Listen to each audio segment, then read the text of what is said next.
गुरुदेव, पाकिस्तान, अफगानिस्तान और कश्मीर जो कभी प्राचीन ज्ञान और सभ्यता के केंद्र थे, वे आतंकवाद से जुड़े क्षेत्र कैसे बन गए?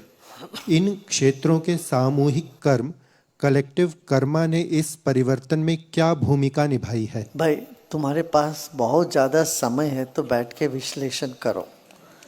ये सब बैठ के क्यों हुआ, क्या हुआ, विश्लेषण करने से मिलेगा क्या?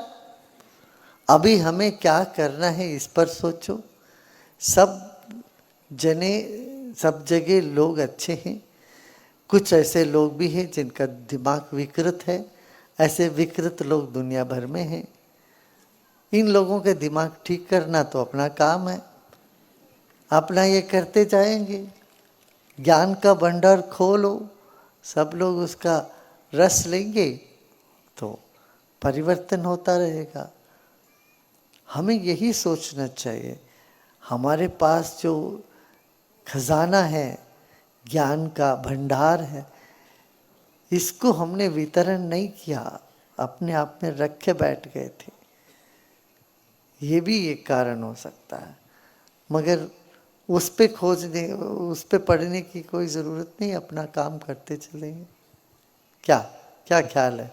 ठीक है ना? गुरुदेव, बहुत से माता पिता अपने बच्चे के गे या जेंडर फ्लूइड होने को स्वीकार नहीं कर पाते हैं। इस विषय में उनका मार्गदर्शन कैसे किया जाए?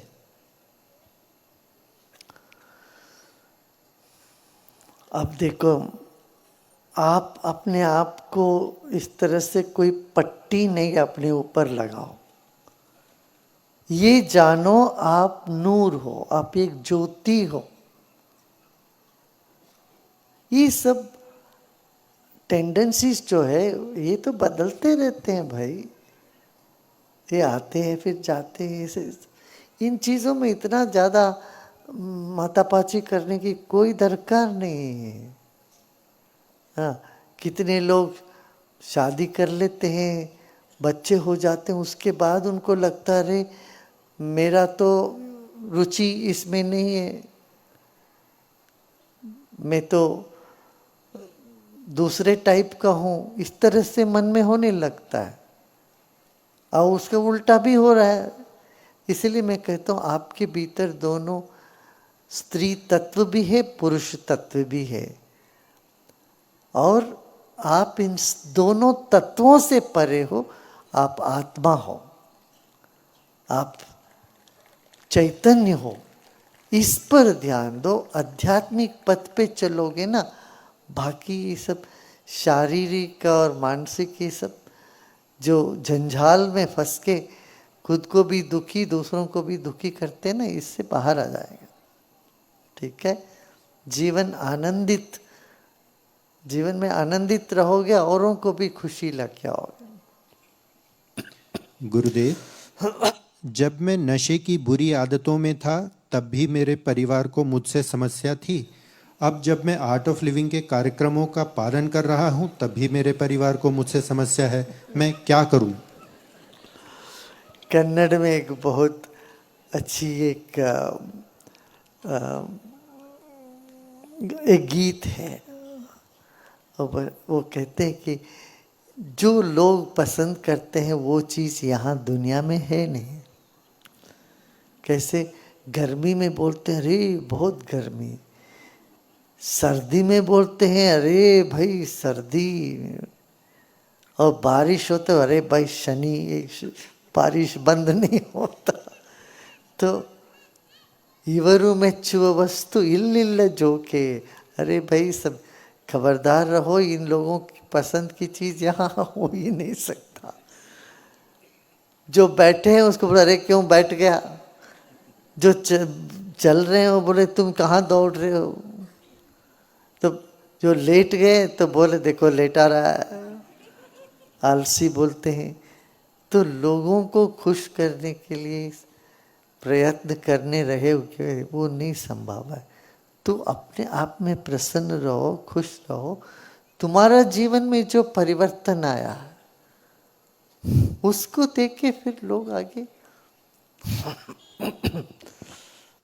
आगे वो समझ लेंगे। समझते जाएंगे।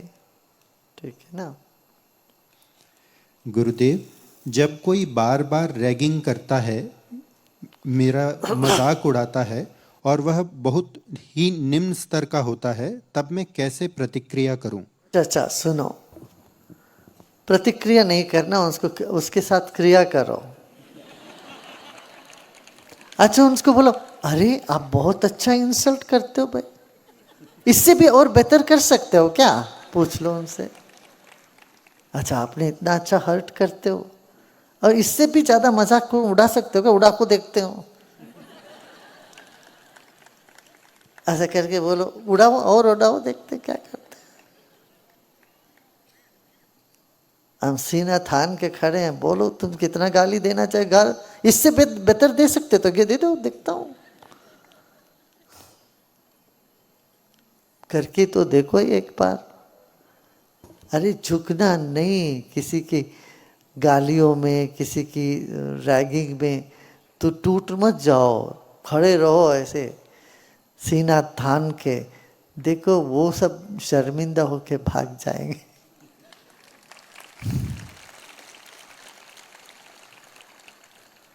कहो तो सही एक बार, भाई इससे बेहतर गाली दे सकते हो क्या तुम? बहुत अच्छा गाली देते हो तुम, दे दो, देखता हूं, सुनना चाहता हूं। अरे युक्ति से तुम्हें जीतना है भाई लोगों को। क्या युक्ति होनी चाहिए। ऐसे ही जीवन में थोड़ा सा हास्य होना चाहिए।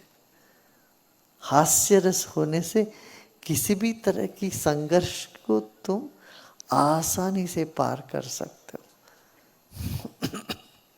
समझ रहे हो ना? क्या बोलते तुम गधे हो? बोले हाँ शीतला माता का वाहन हो, तुमको भी ठंडा कर देता हूं, आ जाओ। या बोला हाँ जी, अच्छे से हम लात मार सकते हैं। बोला देखना है आपको? बोला अच्छे से हम लात मार सकते हैं। अरे भाई थोड़ा सा जीवन में ह्यूमर चाहिए, विनोद चाहिए, है ना? हर बात को इतना सीरियसली लेके दुखी ना होना। समझ रहे हो कि नहीं? हमारी समस्या यही है, हर बात को इतना गंभीरता से ले लेते हैं और खुद भी मुसीबत में रहते हैं, दूसरों को भी परेशानी में डाल देते हैं। गुरुदेव, जब हम गुरु के प्रति समर्पित होते हैं, तब जो कुछ भी हमारे जीवन में आता है वह उन्हीं के माध्यम से आता है, ऐसा मैंने समझा है। तो जब हमसे कोई गलत कार्य होता है तो क्या वह भी गुरु के माध्यम से होता है?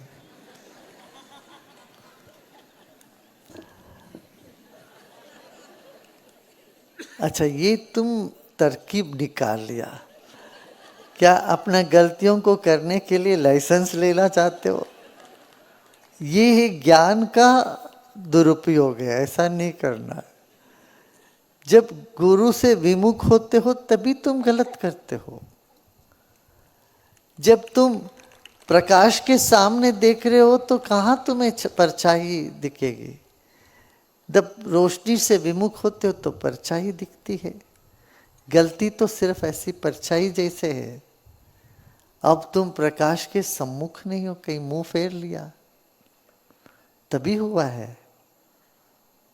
अब ठीक है, हो गया, कोई बात नहीं। मगर ये मत सोचो गुरु ने तुमसे करवाया, किसी के जेब में हाथ डाला, वहां से पैसे उठाए, फिर ये ना कहो कि गुरुदेव ने बोला जी पैसे। और फिर पता है क्या होगा? गुरुदेव ही पुलिस भी भेजेंगे तुम्हारे पीछे। इतना मानने के लिए तुम तैयार हो, कर्ता और भोक्ता दोनों को छोड़ने के लिए तैयार हो, तो कोई हर्ज नहीं तब तो। ठीक है? हाँ।